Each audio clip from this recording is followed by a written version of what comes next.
Picture this: an unassuming old man shuffles onto an airplane at John F. Kennedy International Airport. His suit is slightly worn, his hat a little outdated. He clutches his ticket with trembling fingers, a quiet dignity in his eyes. A pair of flight attendants exchange a quick, dismissive look and stifle laughter. They suspect he doesn't belong in first class, maybe not even on this flight at all. But what they don't know is that his seat is just the beginning of an extraordinary journey. Because within hours, the same flight crew will be silenced by a revelation none of them ever saw coming. Joseph Adebowale. Harrington friends called him. Joe felt a rush of both excitement and nostalgia as he gazed up at the departure board inside John F. Kennedy International Airport. A self-made real estate investor, Joe seldom traveled by commercial flights anymore. His friends would ask, "Why not charter your own jet?" But to him, there was a certain magic in being among everyday people, sharing in their hopes, anxieties, and mundane inconveniences. He appreciated the hum of terminal chatter, the rolling suitcases, the frantic goodbyes, and eager hellos. It was mid-morning. Sunlight beamed through the high glass windows, illuminating the bustling crowd. Families corralled boisterous children towards security checkpoints. Business people in tailored suits breezed past with coffee cups in hand, speaking into earpieces. And Joe, wearing a simple tan suit that had seen better days, found himself lost in memories. Once decades ago, he'd walked these halls as a young father, pressed for time, carrying all his family's luggage in one go. And even before that, in his youth, he remembered standing on a different continent, entirely dreaming of opportunities. Now, in his 70s, Joe's back was not as straight as it once was, but his mind was sharper than ever. He had done well in life, very well, if one measured success by finances, but he'd never let the trappings of wealth consume him. Slipping on his reading glasses, he double-checked his first-class ticket to Los Angeles flight MJB 1047, Gate 33. A slight grin tugged at his lips. First class, he thought, amused. Some habits did change with time. When you got older, a bit of comfort in the sky certainly helped. He patted his breast pocket, ensuring the letter he carried was still there. It was from an organization called the Harrington Global Scholarship Fund, his creation confirming that one of his philanthropic endeavors had found the perfect new group of recipients in California, young, bright dreamers seeking college educations. Joe planned to announce an even larger donation once he arrived. As he neared his gate, he spotted the plane through the windows. The fuselage gleamed under the morning sun. The airline's name was embossed in bold letters, exuding promises of comfort and style. Mid-jet blue, not the biggest airline, not the smallest, middle of the road. Joe had chosen it for sentimental reasons rather than brand fame. Years ago, a flight on mid-jet blue had unexpectedly propelled him toward the best real estate deal of his career. He had struck a conversation with a seatmate who introduced him to West Coast developers. The rest was history. But now he noticed something else. At Gate 33, two flight attendants huddled together, whispering and giggling. Normally, he would have paid them no mind. Airport employees often joke around, but their eyes were unmistakably locked on him. He heard the words "ticket" and "upgraded by mistake," then stifled laughter. A younger version of Joe might have marched over and demanded an explanation, but the older, wiser Joe just sighed and walked forward, letting them read whatever they wanted into his well-worn suit and unassuming demeanor. Let them laugh, he thought.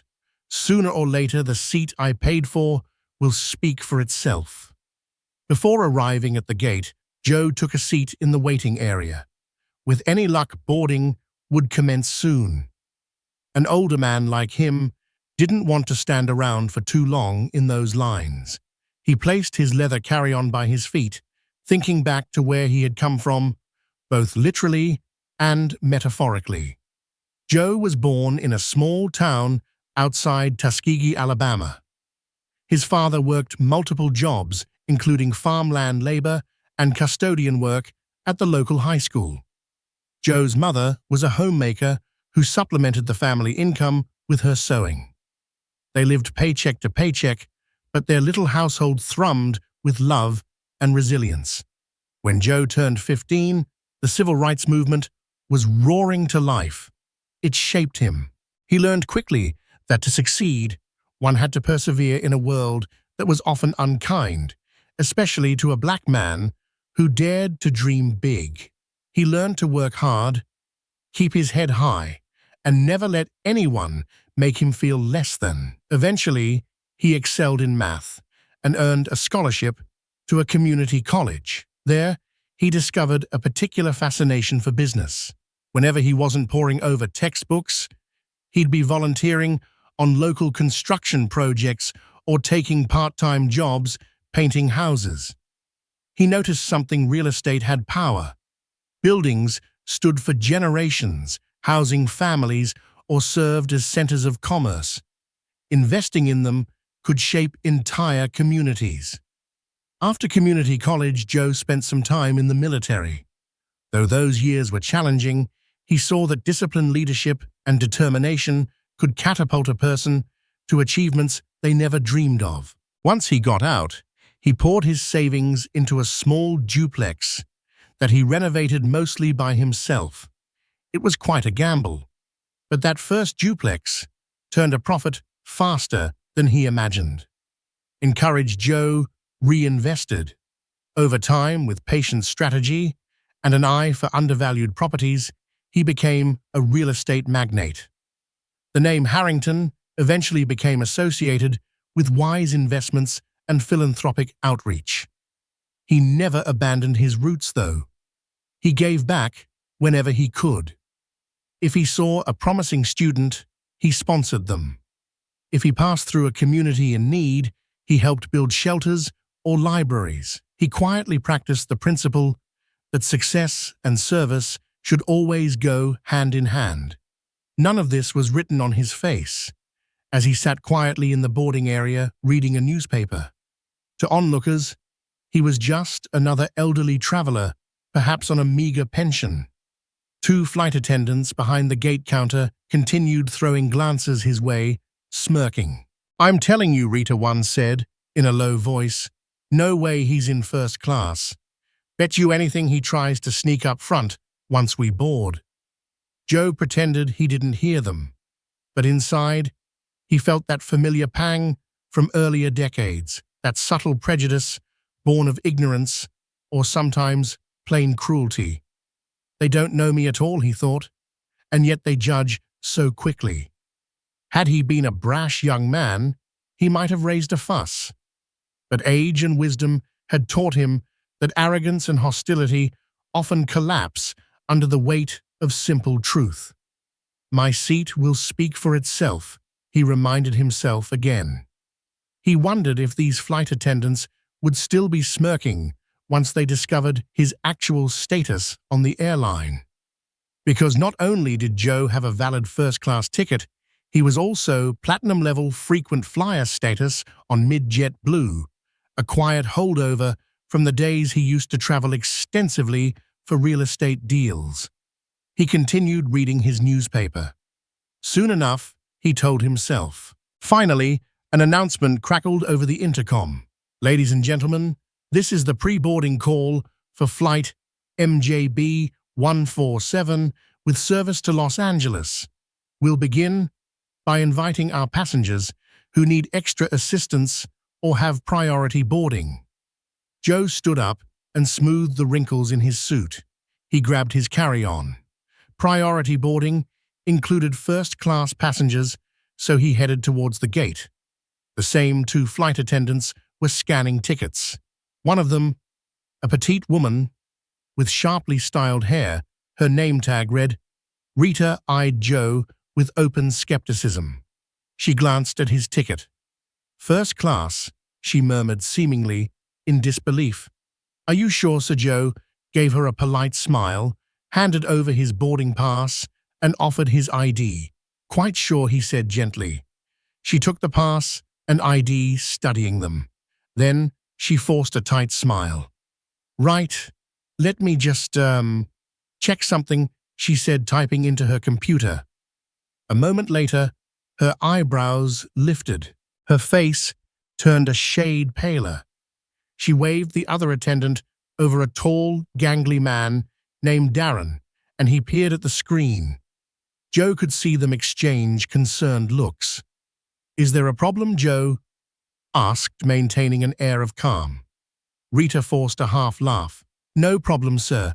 I just didn't expect someone to board so soon. Someone like me, Joe mentally completed her sentence. Nevertheless, he gave a soft nod. He could see Darren looking at him, then looking at the screen. He opened his mouth, but no words came out. Rita cleared her throat, handed back Joe's ticket, and lamely said, "Enjoy your flight." Joe replied with a kind smile. "Thank you, have a wonderful day."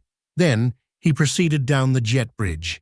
He could feel their eyes on his back, perhaps flustered.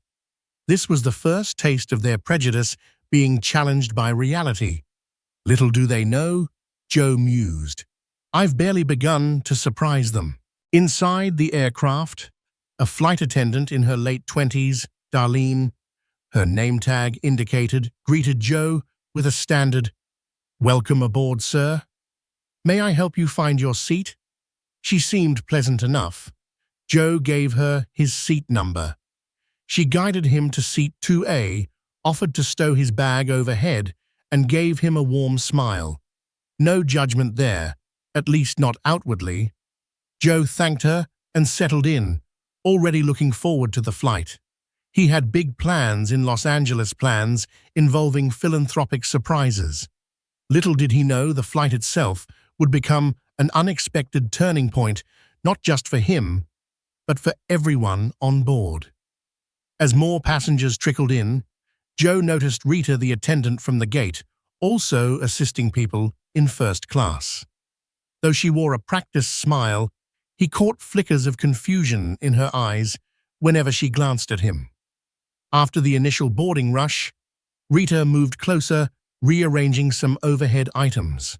Then she leaned near Joe and whispered, "If you need help finding your correct seat, please let me know." Her tone was borderline condescending. He looked up, confused. "I'm certain I'm in the right seat," he said politely. "It's right here on the ticket 2A. Rita's lips tightened. "Right.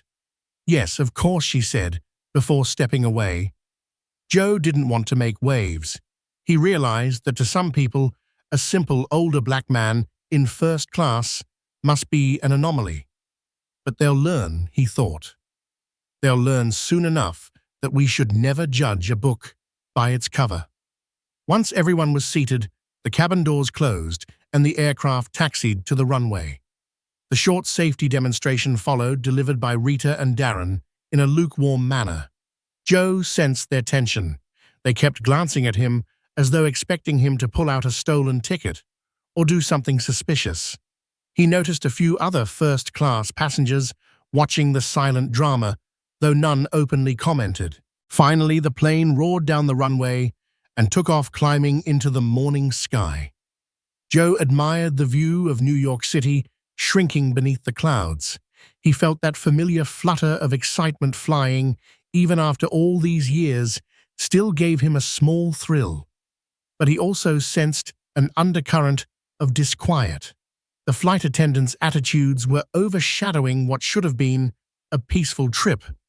When the seatbelt sign turned off, Rita rolled out the beverage cart to first class. She attended to the row ahead of Joe, first offering complimentary drinks and menu options. Then she stopped at Joe's seat.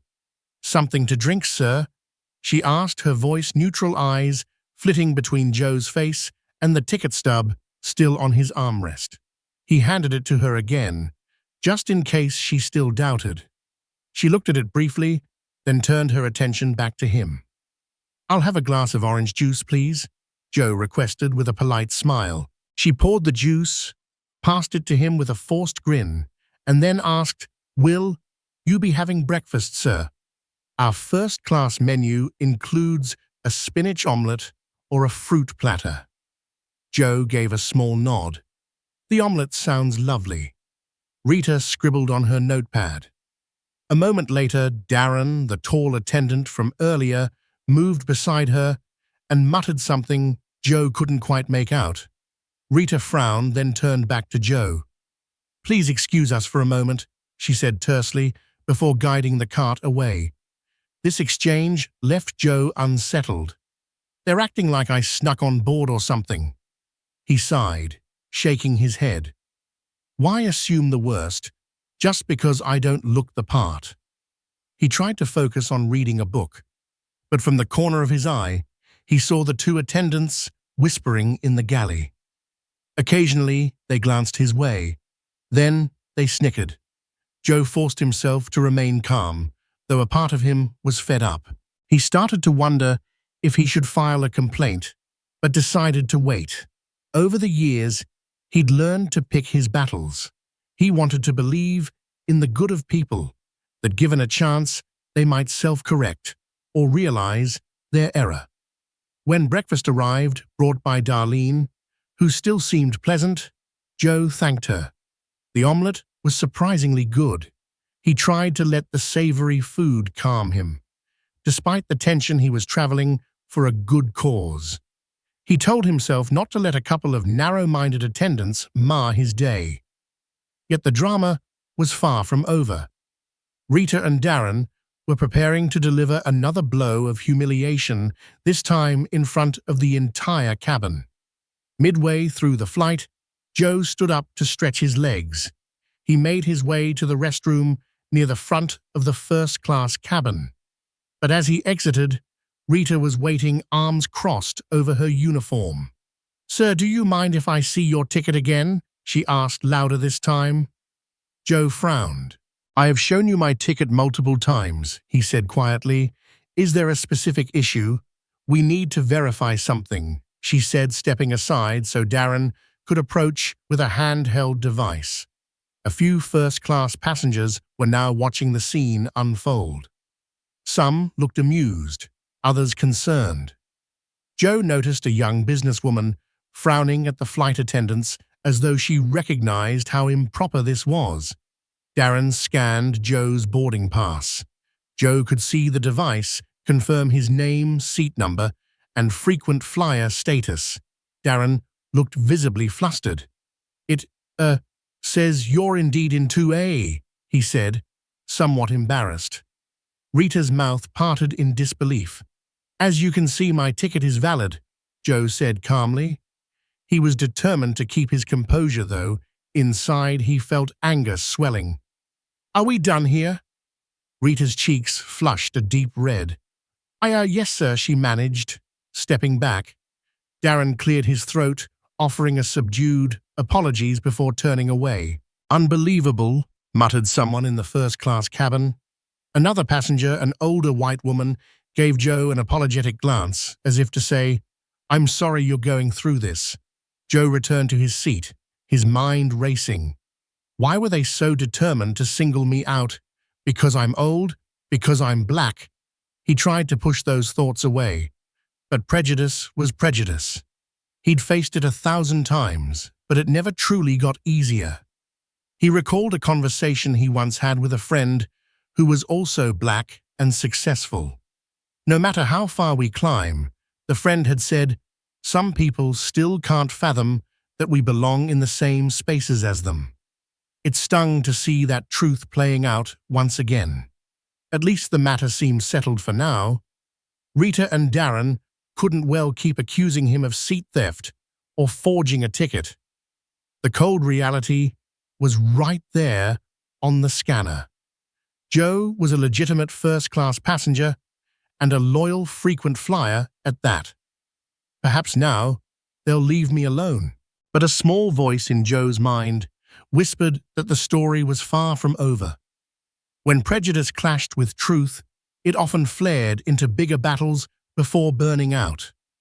As the flight soared over the Midwest, pockets of turbulence rattled the cabin. The pilot's voice came over the intercom, asking passengers to remain seated with seatbelts fastened. Outside, storm clouds gathered, painting the sky in a grim palette of grays and muted blues. Joe sat quietly, flipping through an in-flight magazine. He glanced at the route map, reading an article about emerging restaurants in Los Angeles. None of it truly captured his attention, though. His mind kept circling back to the humiliating confrontation with Rita and Darren. But then a jolt of turbulence made the plane shudder violently. A few passengers yelped. The seatbelt sign chimed.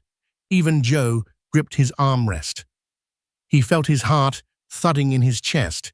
Fear was an old companion whenever the skies turned rough. Darlene, the friendly attendant, came on the PA. Ladies and gentlemen, the captain has asked everyone to return to their seats and remain buckled. We're experiencing moderate turbulence. Please comply for your safety. The beverage carts rattled dangerously in the galley, forcing Rita and Darren to secure them quickly. For a few moments, it seemed the entire cabin forgot about anything but the roiling air.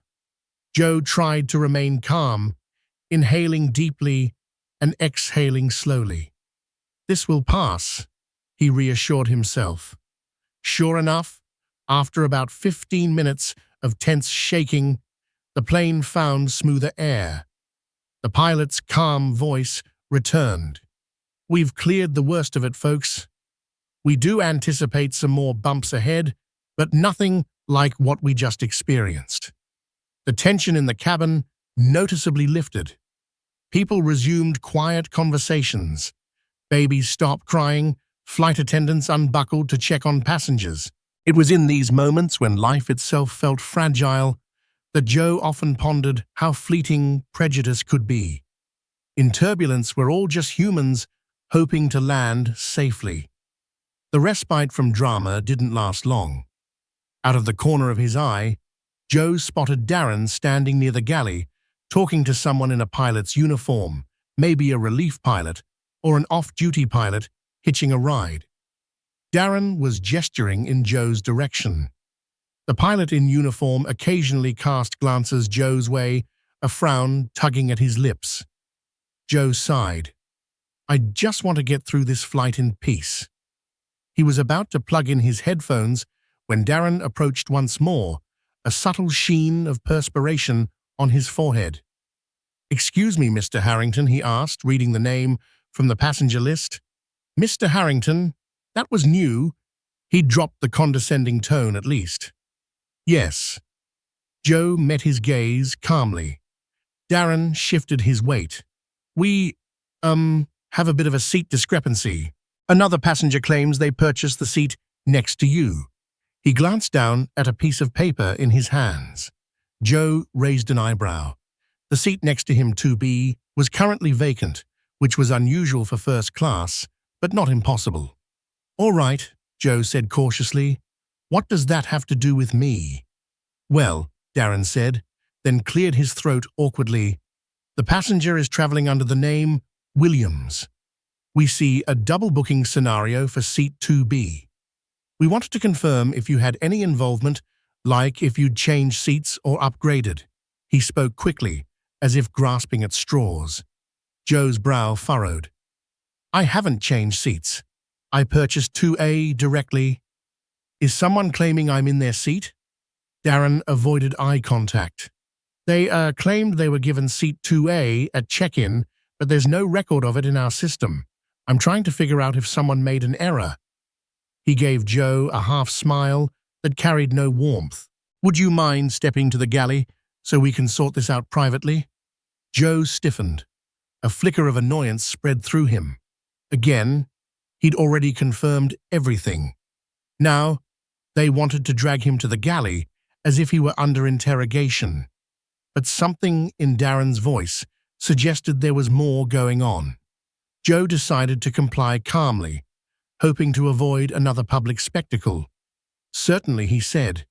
He followed Darren to the small kitchenette area at the front of the plane near the cockpit door. Rita stood there, arms folded, and behind her, a tall man in a pilot's uniform, Captain Tom Buckley, according to his name tag. He seemed older, mid-50s, with salt and pepper hair and a no-nonsense expression. Joe felt his stomach sink. Why is the pilot involved in a simple seat discrepancy?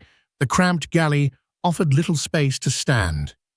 Joe positioned himself near a jump seat, arms by his sides, maintaining composure. Rita and Darren stood on either side of him. Captain Buckley lingered a step behind them, his arms folded as if overseeing the conversation. Rita spoke first, her tone borderline accusatory. "Sir, we're trying to clear up some confusion about a double-booked seat.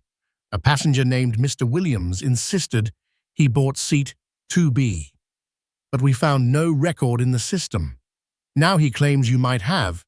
She paused, seeming to weigh her words, "swapped or tampered with seat assignments." A pulse of irritation flared in Joe's chest. "Tampered with seat assignments," he echoed. "That's absurd. I showed you both my ticket. Seat 2A. There's no reason to involve me in 2B's booking." Captain Buckley stepped forward, voice quiet but firm. "We have to follow all leads when there's suspicion of wrongdoing." He gave Joe a cool once-over. "Apparently, Mr. Harrington, your presence has sparked some questions among the crew." Joe clenched his jaw, striving to keep a calm demeanor. He understood coded language when he heard it. My presence has sparked questions. In other words, they found him suspicious for existing in first class while black and old. He inhaled, letting the oxygen feed his determination. "Captain," he said respectfully, "with due respect, I paid for my seat. I have not touched anyone else's seat. If Mr. Williams or the airline has an error, that's between them. It has nothing to do with me." The pilot exchanged a glance with Rita and Darren. Then he spoke more softly. "Mr. Harrington, I need you to understand that we have certain protocols. If there's a ticket discrepancy that suggests fraudulent activity, we must investigate. We can't risk safety or security." At that, Joe let out a small, humorless laugh. "You think I'm a security threat, Captain Buckley, because of a double booking that has nothing to do with me? That's quite a leap." Buckley cleared his throat, clearly uncomfortable. "We're not accusing you of—" "Oh, yes, you are," Joe interjected, his voice gaining an edge. "You've singled me out this entire flight. I've shown my ticket, my ID, and your own system confirms I'm in the correct seat. Now you're pulling me aside again for something that you know has no logical connection to me." Rita's eyes darted nervously. Darren fiddled with the handheld device, refusing to look up. The pilot pursed his lips. Joe realized they had no legitimate reason to keep pushing this. Prejudice and suspicion were fueling them, not facts. At that moment, Darlene appeared at the galley entrance, a worried look in her eyes. "Everything all right?" she asked, scanning the tense circle. Captain Buckley turned, eyebrows raised, as if annoyed by her interruption. "We're handling it, Miss Parsons," he said curtly. Joe exhaled slowly, forcing calm into his voice.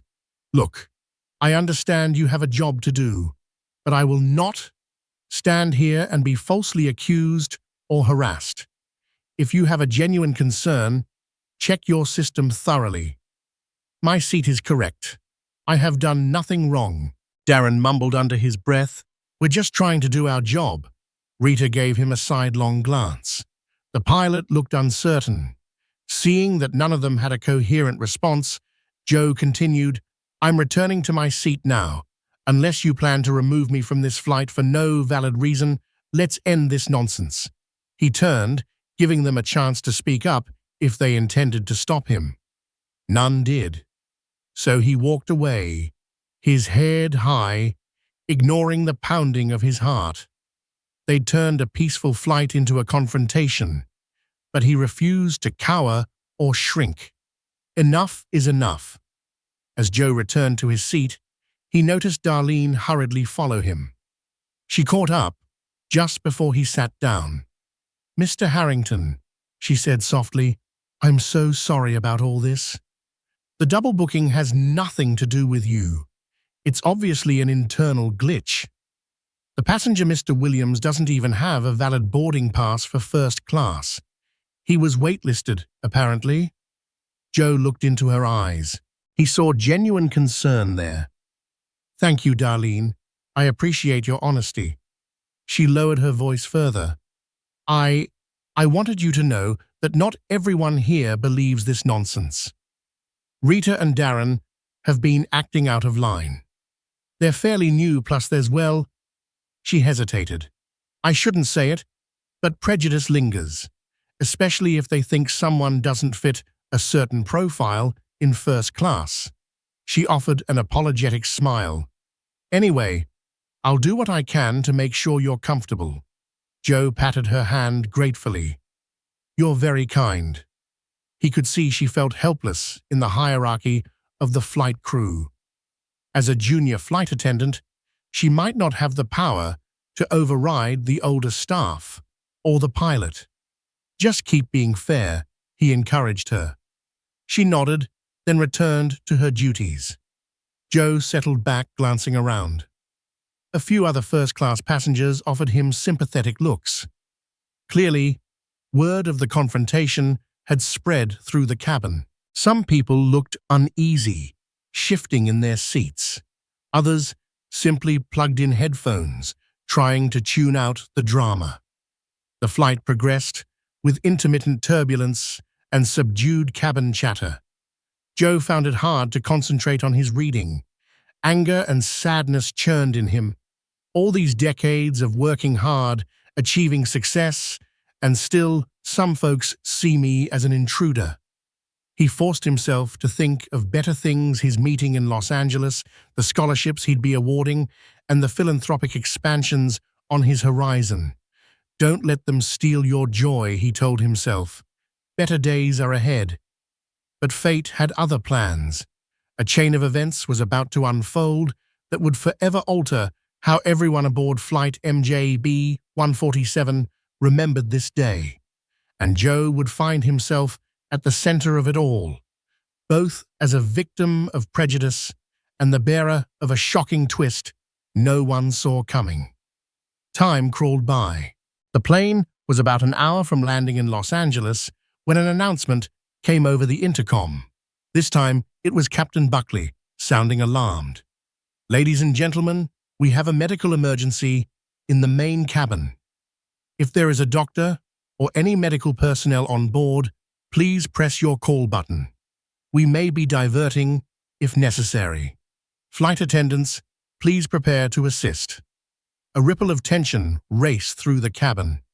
Everyone's heads turned. Joe's heart pounded as he wondered what happened. Within moments, Darlene came rushing forward to the first-class section, rummaging through an overhead compartment for a medical kit. She hurried back down the aisle.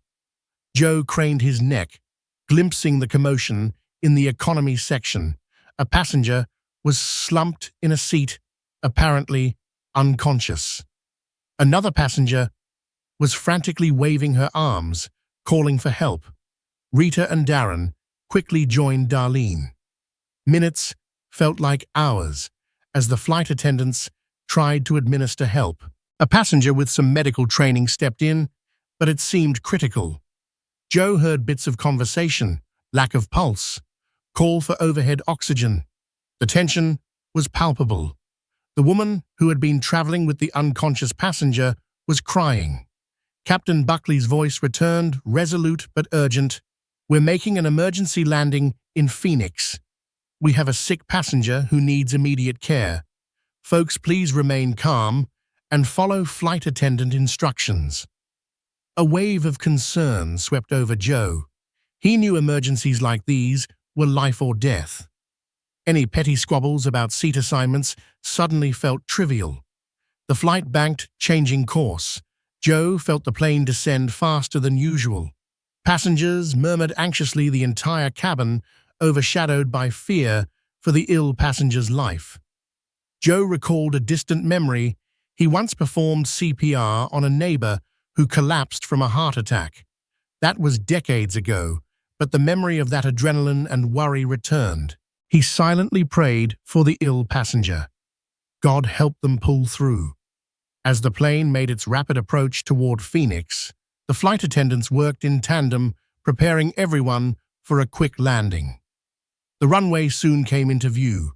With a heavy thud, the plane touched down. Emergency vehicles waited alongside the tarmac. Paramedics rushed aboard as soon as the doors opened.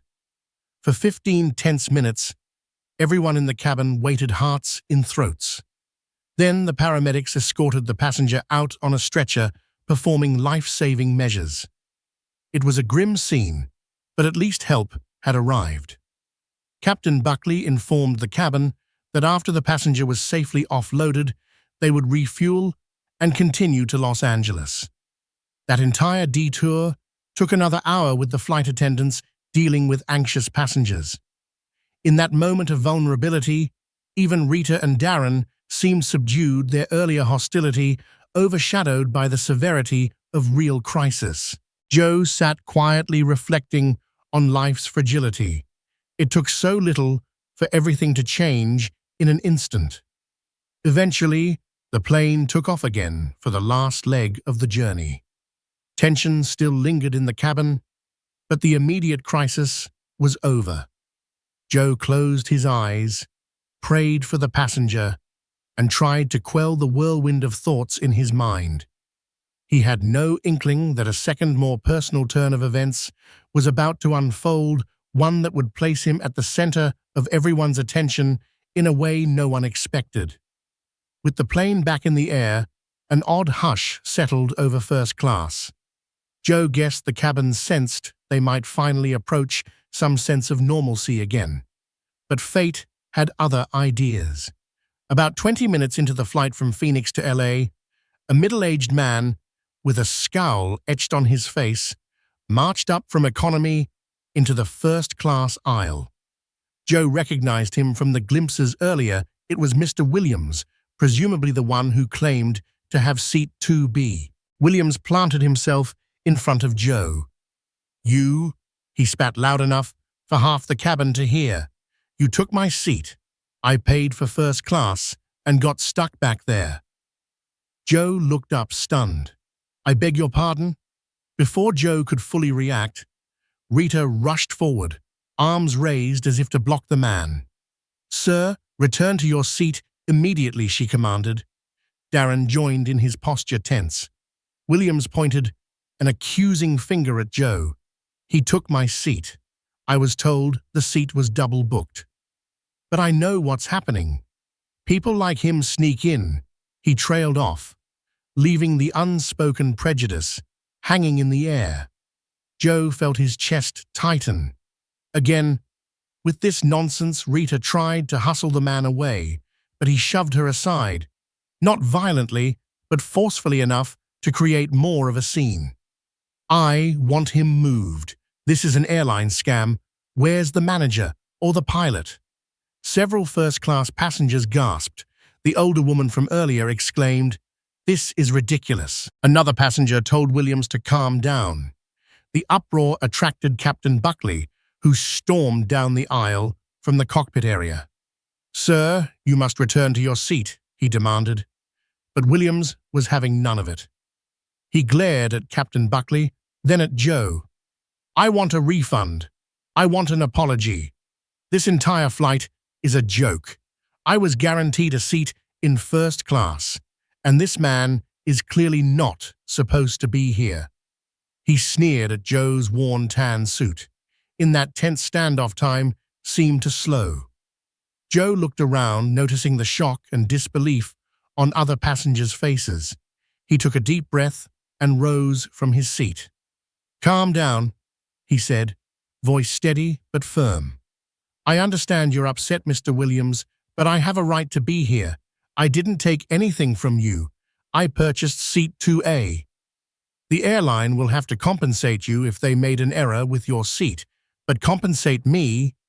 Williams repeated, his face contorting with anger. You should be thrown off the plane for seat theft. And all of you, he gestured at the flight crew, are incompetent. Captain Buckley tried to interject, but Williams wouldn't let him. Darren pulled out his phone, apparently to call someone, perhaps security, waiting at LAX. Rita was red-faced, flustered. Darlene hovered near the back of first class, looking anguished. Joe felt a swirl of emotions, anger, humiliation, pity. Then, in the corner of his eye, he noticed a fellow passenger filming with a smartphone. This was turning into a spectacle, possibly bound for the internet within minutes. He closed his eyes for a heartbeat, collecting himself. Enough. Then, looking straight at Williams, Joe said quietly, "You think I can't afford this seat? You think I don't belong here? That's all this is about, isn't it?" Williams opened his mouth, stammering, Joe continued, "Let me show you something." He reached into his jacket pocket, pulling out a small black leather folio where he kept business cards and some of his philanthropic documents. With calm deliberation, he produced a card. On it, in raised lettering, read Joseph A. Harrington, Chairman, Harrington Real Estate and Development. Below it, a brief mention of the Harrington Global Scholarship Fund. He handed the card to Williams. "I've flown first class plenty of times, sir. I've paid for it with my own hard-earned money. I suggest you speak to the airline about your seat instead of accusing me." Williams stared at the card, confusion etched across his face. Then he scoffed. "So what? Anyone can print a fancy card." Joe felt a pang of frustration. He looked at Captain Buckley, who was frowning. The tension was thick enough to choke on. Then a new voice rang out, a passenger Joe hadn't noticed before. A younger man with wire-rimmed glasses said loudly, "Harrington Real Estate. Are you the Joseph Harrington who funded the new housing project in Harlem?" Joe nodded quietly. The man's eyes widened. "My cousin lives in that building. She got an affordable unit because of your program. It changed her life. Thank you, Mr. Harrington." He turned to face the rest of the cabin. "This man is a respected philanthropist. Show some respect." Whispers rippled through the cabin. Williams' scowl faltered. Even Captain Buckley looked caught off guard. Rita and Darren exchanged glances, looking more uncomfortable by the second. The confrontation had shifted tone entirely. Joe took a step closer to Williams and said softly, "I'm sorry the airline messed up your seat, sir. I truly am. But it has nothing to do with me. And as you can see, you misjudged me." The hush that followed was deafening. Finally, Captain Buckley cleared his throat and turned to Williams with a stern expression. "Mr. Williams, you're causing a disturbance. If you do not return to your seat immediately, we will have authorities meet us at the gate in Los Angeles." Faced with the threat of legal trouble and the stares of outraged passengers, Williams backed down. He jabbed the card back into Joe's hand and mumbled something about, "This isn't over." Then he stormed off, presumably heading back to economy.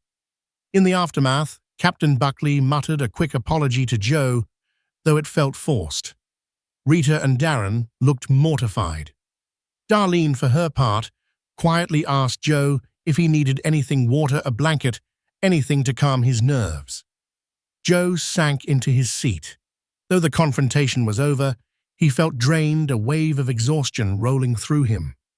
Is there no end to this prejudice? And yet he also felt a spark of gratitude.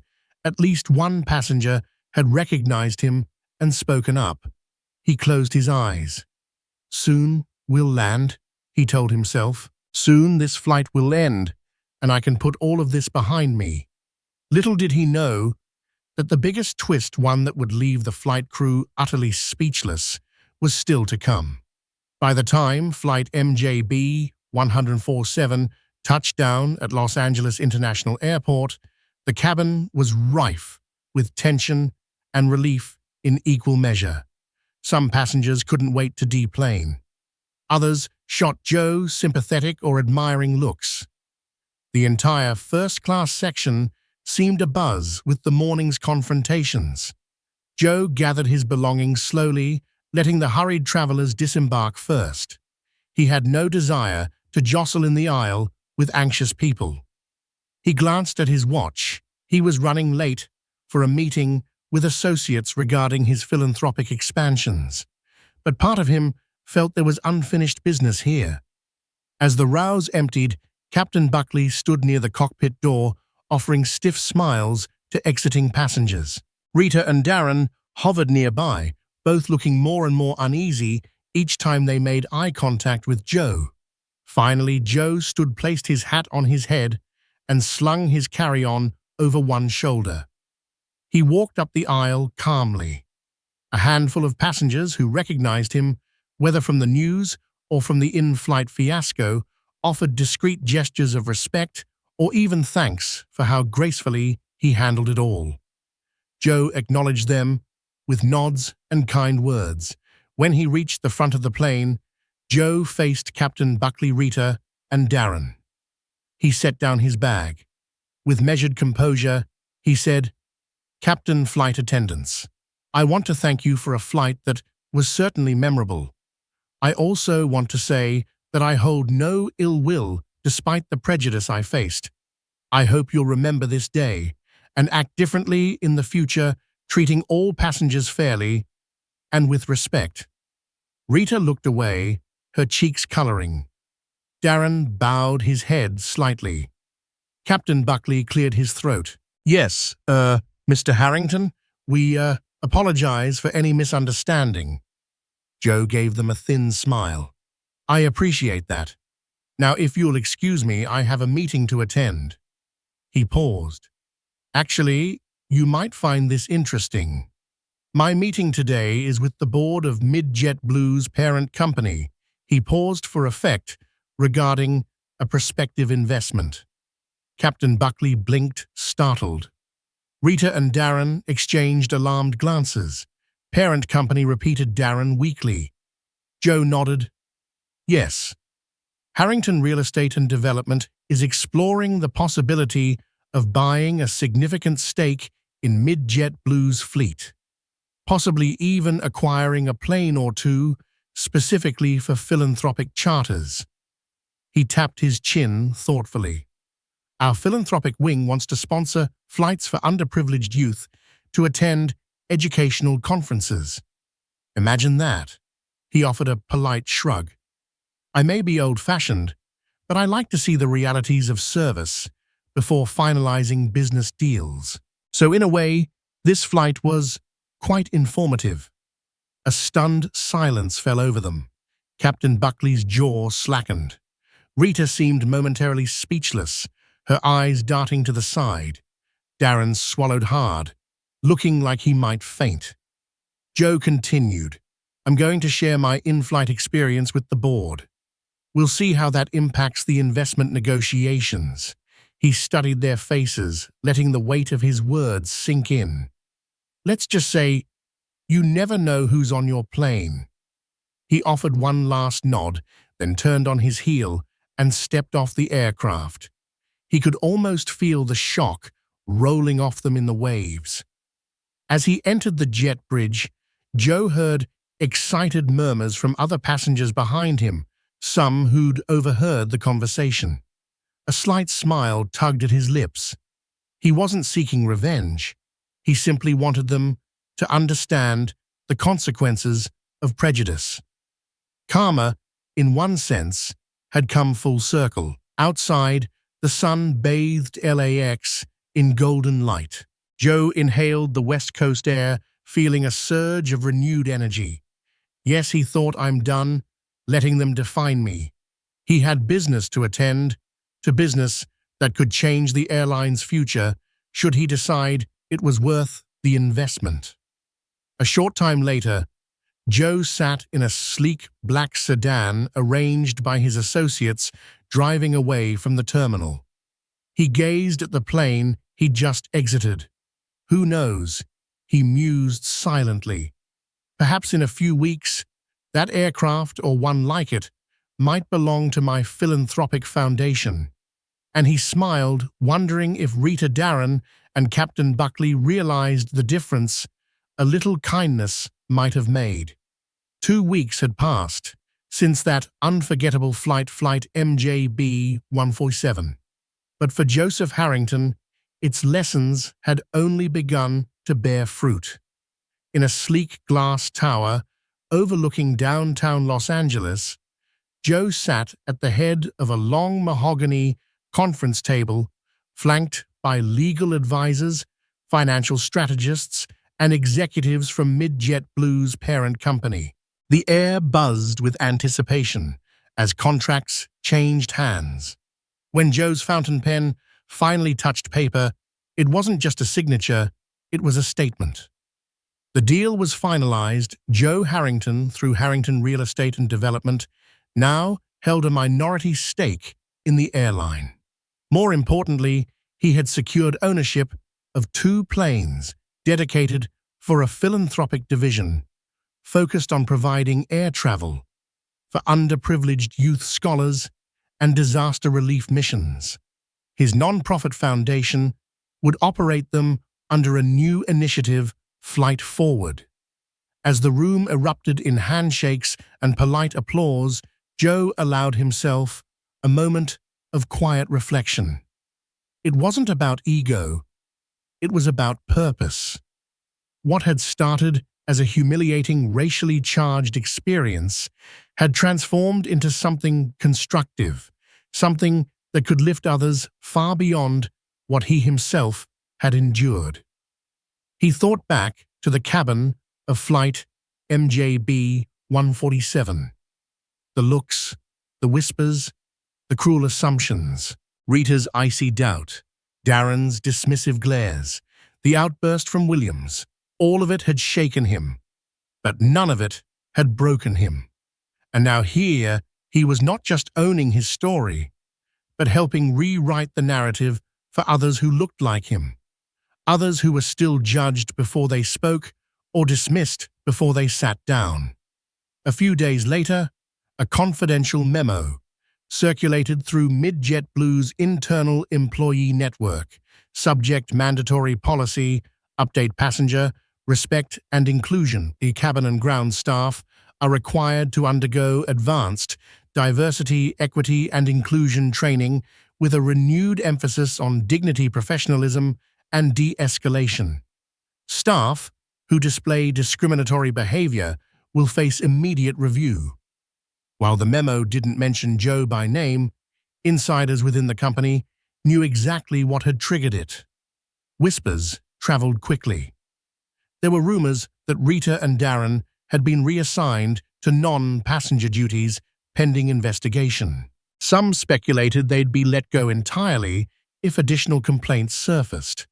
But Joe wasn't seeking retribution. What he wanted, what he needed, was change. Meanwhile, his philanthropic arm expanded swiftly. In Los Angeles, he personally awarded scholarships to 32 new students, many from underserved communities who would be the first in their families to attend college. Cameras flashed as he posed with the recipients, but Joe's mind was elsewhere. He was thinking about the future, more scholarships, more flights, more dignity for those so often overlooked. And the story had spread. Quietly at first, then virally. A journalist picked up the tale from a passenger who'd filmed the confrontation mid-flight. The headline read, "Man laughed at for boarding first class, buys the plane weeks later." It hit a nerve. Interviews were requested. Hashtags trended. Airline forums lit up with debates. Some defended the flight crew. Others, especially those who'd endured similar slights, hailed Joe as a quiet hero. Yet Joe turned down every TV appearance. Let the story speak for itself, he told his assistant. The point isn't me, it's the lesson. One afternoon, as Joe sat in his Pasadena office, surrounded by plaques of achievement and framed photos of scholarship recipients, his email chimed. It was from Darlene. Mr. Harrington, I just wanted to thank you. I have worked with JetBlue for almost 3 years, and what I saw on that flight shook me. But your grace in how you handled it inspired me. I have decided to apply for the company's leadership development program. I want to be part of the change from the inside, not just for me, but for the next Mr. Harrington who walks down the aisle. You showed me that courage doesn't have to be loud, it just has to be real. Thank you for being real. Sincerely, Darlene Parsons. Joe read the message twice, then leaned back, emotion warming his chest. He had fought back against bigotry in a way that left no scars, only echoes of change. It wasn't about vengeance, it was about legacy. Later that week, a framed sign was quietly installed in JetBlue's LAX executive lounge. At the bottom, a simple inscription, "Integrity travels farther than appearances." In honor of Joseph A. Harrington, Joe didn't ask for it. He didn't even know about it for weeks. But when he finally saw it, while boarding a routine business flight months later, he smiled and whispered under his breath, "Mama, we made it." That flight, seamless, respectful, no sideways glances, no questions about his seat, just one old man in a tan suit flying toward the future he'd helped create. Life has a way of testing our resolve in unexpected places, like 30,000 feet above ground. Joseph Harrington's journey on flight MJB 147 began with ridicule and prejudice, yet it ended with him steering an entire airline toward a more inclusive path. This story reminds us that every individual holds a hidden depth, a potential for impact that can shift entire industries if given the chance. Now that you've followed this tale, from its turbulent takeoff to its triumphant landing, remember the power of unity, empathy, and standing up for what's right. We invite you to become part of our storytelling community and spread this message far and wide. Please hit the like button, share your thoughts in the comments, and subscribe to our channel for more inspiring stories that remind us of our potential to overcome adversity and shape a better world. Thank you for watching and keep soaring.